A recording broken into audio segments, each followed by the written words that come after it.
So the last few days of the Philippines has been a little bit stressful. 4 flights in a span of 4 days. But first, we need to go back the day before all this madness happened, back in Davao City.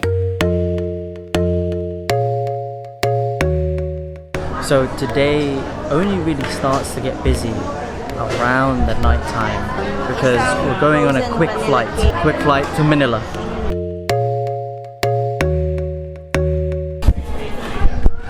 But first we're just gonna treat the little kids for a little trip at Krispy Kreme, and then it gets really busy. It's basically a very long story on why we need to fly out to Manila at midnight, but let me explain more of the story when we get to the airport.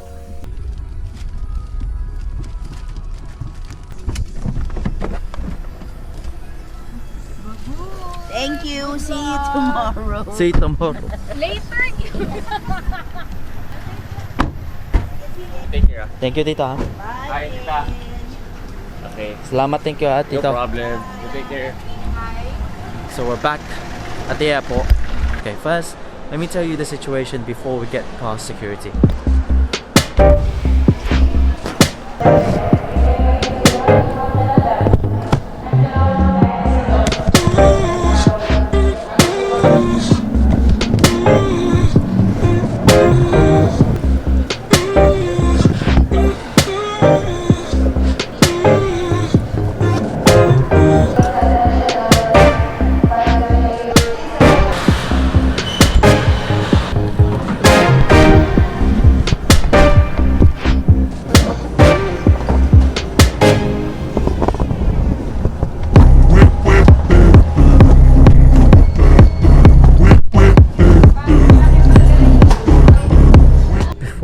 Explain everything that's been going on why we need to go to Manila.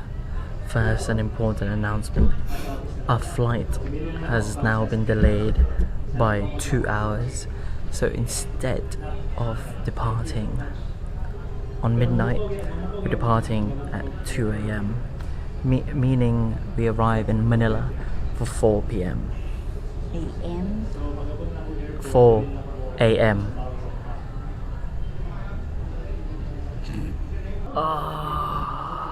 So basically the story starts 2 years ago when me and my family were just about to go back home, and then as we arrived in Manila for our connecting flight back to the UK, my mum was stopped and basically interrogated for like half an hour, basically saying, "Who are you? Are you this person?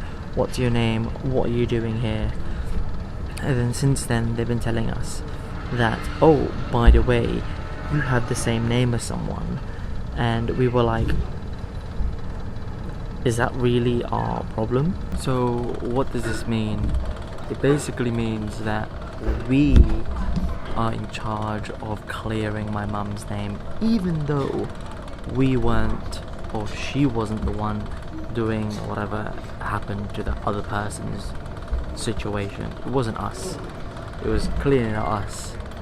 They're making a small issue a larger one by making us going through all these loops, all these legalities and legislations, which just doesn't make sense. You know, when you were a kid and you were in primary school or secondary school, and one of your friends told the teacher that you did something wrong, even though clearly it wasn't you, and you have the proof that you were doing something else and you were somewhere else at the same time, but no, the other kid is basically saying, "No, it was you," and all the other teachers said, "No, it was you." They have some sort of proof. That's essentially what's happening right now. We are being told that it is basically our fault and we have to solve this issue. And what I mean by our fault is we need to solve this situation by basically going through all these steps, which make it even a longer process. It makes it a longer process, and I just don't understand why we need to go through all these loops just to clear someone's name. So there is a slight update on our flight. It's still delayed, but the kind people of this airport gifted us some McDonald's, Filipino McDonald's, because the wait is still another 2 hours and everyone here is just getting super agitated.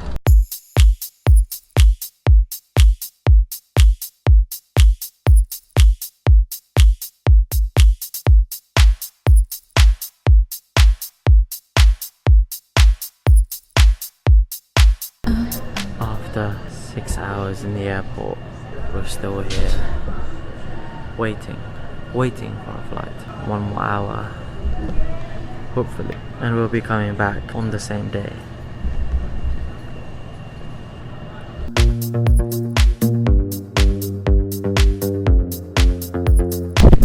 After 5 hours of wait, we're finally getting on board.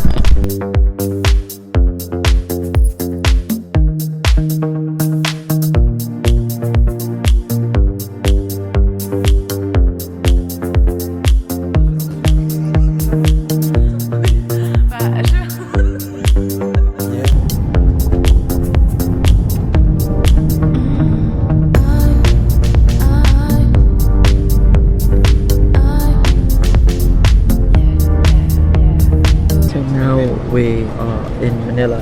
To help us figure out how to resolve this issue, we were given a checklist on what kind of paperwork and what kind of evidence that we needed to provide so we can clear my mum's name. The checklist was not clear.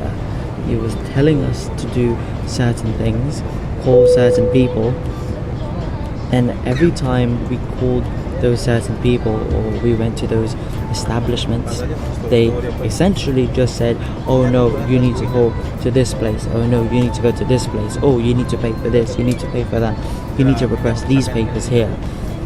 And after almost £1,000 worth of paperwork, traveling, all those expenses, now we are here in Manila, and it wasn't even our fault. We didn't even do anything, and it's still not resolved.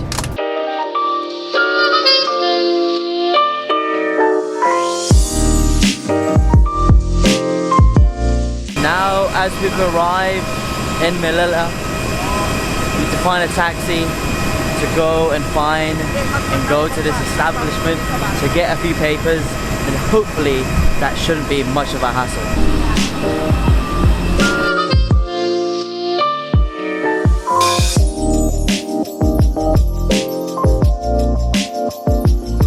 After the whole Manila issue was resolved, we got into another flight back to Davao City.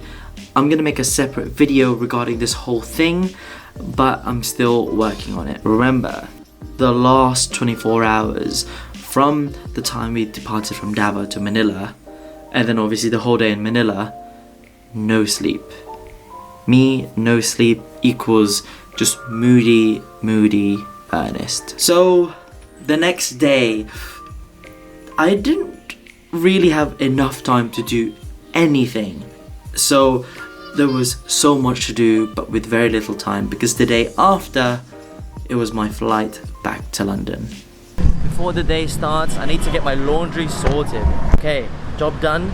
Now I need to go to the bank because I have no money whatsoever. So at the moment, we're at a place in Davao called DCLA.